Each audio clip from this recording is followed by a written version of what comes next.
Hi friends, మీరు ఎలా ఉన్నారు? మేమైతే బాగున్నాము. ఈరోజు వీడియో వచ్చేసి deep neck plus 36 size blouse cutting. చాలామందికి నేను మీద నెయిల్ దగ్గర నార్మల్గా సైజు పెట్టట్లేదు, సైజు మెన్షన్ చేస్తే వాళ్ళ సైజు వాళ్ళు అవసరం ఉన్న వాళ్ళే చూస్తారు, వేరే వాళ్ళు చూడరని. అయితే మీరు ఓపెన్ చేసి చూడండి. నాకు ఈ 1 వీక్ 10 డేస్ 15 డేస్లో చాలామంది కామెంట్ చేసిండ్రు 36, 34, 30 ఇలా సైజులు. నేనైతే వీడియోస్ అప్లోడ్ చేస్తూనే ఉన్నాను. ఒక ఆమె కామెంట్ చేసింది ప్రిన్స్ కట్ క్రాస్ పట్టి వేయకుండా ప్రిన్స్ కట్ షేప్ వచ్చే విధంగా చెప్పమన్నది. నేను ఆల్రెడీ వీడియో అప్లోడ్ అయిపోయింది. ప్రిన్స్ కట్ది అప్లోడ్ కాలేదు, నార్మల్ డీప్ నెక్ది అయింది. ప్రిన్స్ కట్ది కూడా అప్లోడ్ చేస్తాను. నెక్స్ట్ ఇక ఒకటి అప్లోడ్ అయితేనే ఉంటాయి, చూడండి ముందు వెనక. కానీ మొత్తం ఓపెన్ చేసి వీడియో చివరి వరకు చూడండి ఫ్రెండ్స్. లైక్ చేయండి, షేర్ చేయండి, కామెంట్ చేయండి. మీకు మరిన్ని వీడియోల కోసం అయితే మన ఛానల్ అప్డేట్ కోసం వేరే వాళ్ళకు వీడియో షేర్ చేయండి. అయితే కంపల్సరీ మన షోల్డర్ జారుతుంది. ఎంత డీప్ నెక్ అంటే వీళ్ళది కొలత బ్లౌజ్ చూడండి. ఇగో ఇలా డీప్ నెక్ ఉంది అంటే మన కింది భాగం వచ్చి ఒక బెత్తడే ఉంది. ఇంత డీప్ నెక్ పెట్టినా మనకు షోల్డర్ జారకుండా చిన్న టిప్ తోటి లాజిక్ తోటి మనకు సైజ్ వచ్చేసి సైజు 36 సైజు. ఈ సైజుకు మనం డీప్ ఎంత పెట్టినా షోల్డర్ జారకుండా టిప్ తోటి అయితే నేను చెప్తామనుకుంటున్నాను. ఇప్పుడు మనం వీడియోలోకి వెళ్దాము. నేనైతే లైనింగ్ ఎంత తీసుకున్నా, క్లాత్ ఎలా వాష్ చేసినా అనేది అన్నీ చెప్తాను. ఇది బ్లౌజు పట్టు శారీ మీది. ఇదిగోండి శారీ వచ్చేసి ఇది అంటే కస్టమర్స్ ఇచ్చిండ్రు. ఈ చీరకు ఈ బ్లౌజ్ కుట్టమని ఇచ్చిండ్రు. నార్మల్గా పైపింగ్ వేసి అయితే కుడతాను, చూపిస్తాను. బ్లౌజ్ రెడీ అయిన తర్వాత కూడా ఒక షార్ట్ అప్లోడ్ చేస్తా. ఓకే, మనం వీడియోలోకి వెళ్దాం. ఇవ్వండి ఫ్రెండ్స్, మనం ఫస్ట్ బ్లౌజ్ కట్ చేయాలన్నప్పుడు మనం లైనింగ్ ఎంత తీసుకోవాలి. పెద్ద సైజు కాబట్టి ఎక్కువ తీసుకోవాలి, మీటర్ పావు తీసుకోవాలి. కానీ వాళ్ళు ఇంట్లో ఉన్నదేమో బ్లౌజ్ పీస్ మాత్రం ఇచ్చిండ్రు. 80 సెంటీమీటర్లో ఎలా అడ్జస్ట్ చేసుకుంటూ కట్ చేస్తానో చూద్దాము. ప్లస్ మళ్ళీ మనం ఫస్ట్ అంచులు ఉంటాయి కదా, ఈ అంచులు అంటారు వీటిని. ఈ అంచులు ఒకవైపున ఫోల్డ్ చేసుకొని మనకున్న ఆపోజిట్ సైడ్ వేసుకోవాలి. మనకు రైట్ సైడ్ బ్యాక్ పార్ట్ వచ్చే విధంగా అంటే వీపు పట్టి కింది భాగం వచ్చే విధంగా ఇదిగోండి బ్లౌజ్లో చూపిస్తా.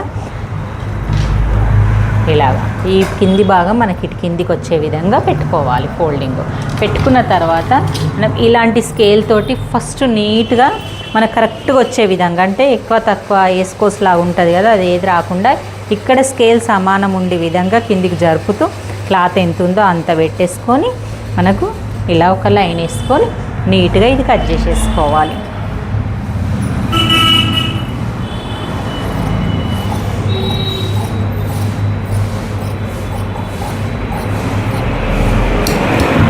ఓకే ఫ్రెండ్స్, నెక్స్ట్ వచ్చేసి సింపుల్గా మనకి ఇగో కుట్టు మందం ఒక కుట్టుకు వచ్చే విధంగా మనం కుట్టేసుకుంటప్పుడు ఎంత వేసుకుంటామో అది లైన్ వేసేసుకోండి. వేసుకున్న తర్వాత ఫస్ట్ మనం బ్లౌజ్లో నుంచి హైట్ పాయింట్ తీసుకోవాలి. ఫస్ట్ వైజ్ మనకు ఒక 6 పాయింట్స్ ఇస్తే సరిపోతుంది.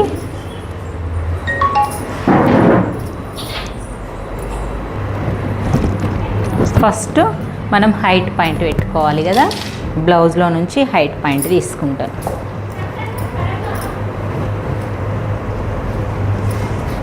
ఇది ఎన్ని ఇంచులు ఉంది, మనం కొలత బ్లౌజ్ తోటి ఎలా పెట్టుకోవాలి, టేప్ తోటి ఎలా పెట్టుకోవాలి. ఫస్ట్ నేను టేప్ తోటి చూపిస్తున్నాను. మొత్తం 36 సైజు బ్లౌజు టేప్ తోటి మనకు ఫస్ట్ ఇది కొలిచినప్పుడు ఎంత వచ్చింది, వాళ్ళ బ్లౌజు 13.5 వచ్చింది. 13.5ను మొత్తం 14.5 పెట్టేసుకుందాం. మొత్తం మీద 3.5 ఇంచు ఎక్కువ పెట్టేసుకుందాం.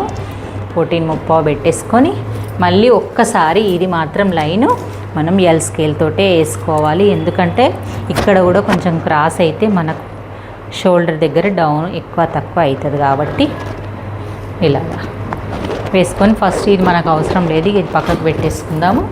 నెక్స్ట్ వచ్చేసి ఫస్ట్ పాయింట్ హైట్ అయిపోయింది కదా, సెకండ్ పాయింట్ వచ్చేసి చుట్టుకొలత.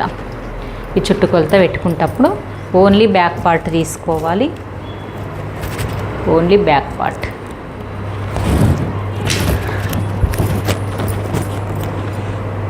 తీసుకునేటప్పటికి ఇక్కడ ఒక 1 ఇంచ్ ఎక్స్ట్రా వదిలిపెట్టి చుట్టుకొలత మనకి ఇక్కడ ఎగ్జాక్ట్ కుట్టు ఎంత ఉంది, మళ్ళీ ఖర్చు ఎంత ఉందని మార్క్ చేసుకోవాలి. నెక్స్ట్ వచ్చేసి ఇలా ఫోల్డింగ్ ఉంచేసి కింద నుంచి నెక్ ఎంత, వాళ్ళ నెక్ ఎంత ఉంది కింద అది పెట్టేసుకోవాలి, కుట్టుకు పెట్టుకోవాలి. నెక్స్ట్ ఇట్లనే ఉంచి ఇట్లా చంక పాయింట్ పెట్టుకోవాలి. కింద నుంచి చంక పాయింట్ ఎంత ఉన్నది కుట్టుకు వదిలేసి చంక పాయింట్ పెట్టుకోవాలి. ఎక్స్ట్రా కరెక్ట్ ఉండే పెట్టి ఎక్స్ట్రా పెట్టాలి. పెట్టిన తర్వాత మనకి ఈ ప్లేస్ ఇక్కడ ఎక్కడ వస్తుంది అనేది తెలవడానికి మనం ముందు భాగం చెస్ట్ పాయింట్ కొలుసుకోవాలి. మనకు 36 సైజ్ అన్నాం కాబట్టి 9 ఉంటుంది. ఇదిగోండి చూద్దాము, 9 ఉంది. ఇదిగోండి 9, ఇదిగో 9.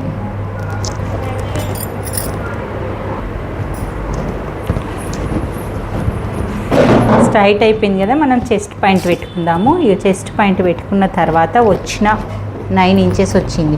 మనకి ఎప్పుడైనా 9 అంటే 4 మడతలు చేస్తే మనకు 36 ఇంచుల సైజ్ అన్నట్టు.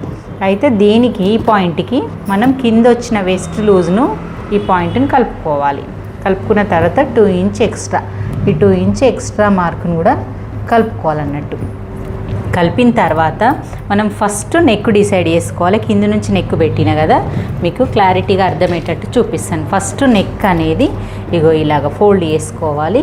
ఫోల్డ్ చేసి కింద భాగంను ఇలా పెట్టేసుకొని ఎంతవరకు అయితే మనం నెక్ మార్కింగ్ చేసినామో పెట్టుకొని దాన్ని మళ్ళీ ఇలా ఫోల్డ్ తిప్పుకోవాలంటే ఈ నెక్ అనేది ఇలా షేప్ వచ్చింది అంటే భుజాల దగ్గర మనకు లోపలికి పాట్ షేప్ అన్నట్టు, పాట్ కుండలాగా ఇట్లా వచ్చి ఇట్లా డీప్ వచ్చింది. మనం కూడా అలాగే చేసుకుందాం. ఇలా పెట్టుకొని మనకు వచ్చిన ప్లేస్ నుంచి ఒక చిన్న మార్క్స్ అయితే వేసుకోవాలి. షోల్డర్ ఎంత ఉంది, నెక్ ఎంత ఉందని మనం అందాలతోటి. నేను ఆల్రెడీ మీకు అది చెప్తే అర్థం కాదు కాబట్టి ఇగో ఇలా చూపిస్తున్నాను. మొత్తం టోటల్గా షోల్డర్ 5 ఇంచెస్ ఉంది. 36 సైజ్ అయినా మీరు 5 ఉంటుందా అంటే షోల్డర్ డీప్ తీసినప్పుడు కంపల్సరీ తగ్గించుకోవాలి. 2 ఇంచెస్ నెక్, 3 ఇంచెస్ ఫీట్ ఎంత సన్నగా ఉంటే అంత భుజాలు జారది. చాలామందికి ఇది తెలియక ఇది ఎక్కువ పెట్టేసుకొని ఇది తక్కువ పెట్టుకుని, ఇది ఎక్కువ పెట్టినప్పుడు ఇది కూడా ఎక్కువ పెట్టుకుంటారు. దానివల్ల మనకు భుజం అనేది జారుతుంది, పట్టేసినట్టు అవుతుంది. 3 ఇంచులు ఫీటు, 2 ఇంచులు నెక్ పెట్టేసినాయి కదా. పెట్టిన తర్వాత మనము కింద నెక్ ఉంది కదా, కింద నెక్ 2 ఇంచ్ కాకుండా 2.5 తీసుకోవాలి. డీప్ తీసుకొని మనం క్రాస్లో ఒక లైన్ వేసుకోవాలి. దీన్ని కలుపుతూ ఇలా క్రాస్లో ఒక లైన్ వేసుకుందాం. వేసుకున్న తర్వాత మన నెక్ ఎలా వచ్చేసింది, ఇలా వచ్చి మళ్ళీ బయటకు వచ్చింది వాళ్ళ నెక్ పాట్ లాగా. ఇక్కడికి వచ్చిన తర్వాత మళ్ళీ షేప్ అనేది ఇక్కడికే కలిసింది. ఇలాగా మనం కూడా అలాగే పెట్టేసుకుందాము. అంటే ఇక్కడ డోరీస్ వస్తాయి కాబట్టి కొంచెం పడిపోయినట్టు ఉండదు. అంటే ఇది ఈ మోడల్ వచ్చింది కాబట్టి, ఈ మోడల్ రాకున్నా కానీ మీరు నెక్ ఇలాగే డ్రా చేసేసుకోవచ్చు. దానివల్ల కూడా మనకు నెక్ షోల్డర్ జారది. ఓకే, నెక్స్ట్ వచ్చేసి ఆర్మ్ డౌన్ వచ్చేసి మనము 5.5, ఇది షోల్డర్ 5 ఉన్నప్పుడు ఇది 5.5 తీసుకున్నాను. చూడండి ఎగ్జాక్ట్గా మెజర్మెంట్ అయితే చంక రౌండ్ కూడా కరెక్ట్ కలిసింది. ఎలా అంటే ఇక మనం 5.5 మార్క్ పెట్టేసుకొని మనం ఈ కింది నుంచి వచ్చిన పాయింట్కి లైన్ చేసినాను. లైన్ చేసిన తర్వాత ఈ చిన్న టిప్స్ ఇవి మాత్రం మనం ఓన్ వేసుకోవాలి. 1.5 ఇంచ్ ఒక లైన్ డ్రా చేసిన తర్వాత ఈ లైన్కి 2.5, ఈ లైన్కి 2.5 ఒక మార్క్ చేసుకోండి. ఆ మార్కులను 3 మార్క్స్ కలిపి మనం ఇలా రౌండ్ వేసుకోవడం వల్ల మనకు ఆమ్ రౌండ్ అనేది వచ్చేస్తుంది. ఈ ఆమ్ రౌండ్ ఇది ఎంత ఉందో మనకు అది కూడా కొలత బ్లౌజ్ కూడా 8.5 వచ్చిందో చూసుకోవాలి. ఇది సేమ్ వచ్చిందనుకో మనం ఏం చేంజ్ చేయనక్కర్లేదు. చాలామందికి ఇది తేడా వస్తే 8.5 వచ్చింది కాబట్టి మనకి ఇక్కడ ఎక్కడ తేడా కాలేదు, ప్రతి ఒక్కటి కరెక్ట్ వచ్చింది. ఇవి చిన్న పాయింట్స్ మాత్రం గుర్తుంచుకోండి. షోల్డర్ మొత్తం 5 ఇంచెస్, ఇది 2.5, ఇది 2.5, ఇది 5.5 ఆమ్ డౌన్ చూడండి నెక్తో సహా. ఓకే, మళ్ళీ మనం ఇది డాట్స్ వేసేటప్పుడు ఇక్కడ సైడ్ కూడా మనం ఒక 4 ఇంచ్ పెట్టుకొని ఈ 4 ఇంచ్ దగ్గరనే మనం ఇది 3.5 పెట్టేసుకుందాం. నెక్ డీప్ పెట్టిండ్రు కాబట్టి చాలా డీపు, 3.5 సరిపోతుంది.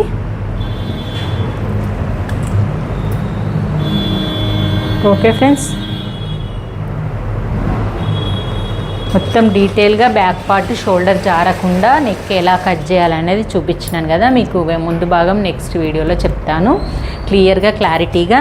ముందు భాగం కూడా మనకి ఇట్లా చేంజ్ చేసినప్పుడు ముందు భాగంలో ఏమేమి తేడాలు అవుతాయి అని కూడా చూద్దాము. ఓకే, మీకు వీడియో నచ్చినట్టయితే లైక్ చేయండి, షేర్ చేయండి, కామెంట్ చేయండి. బాయ్ మరి.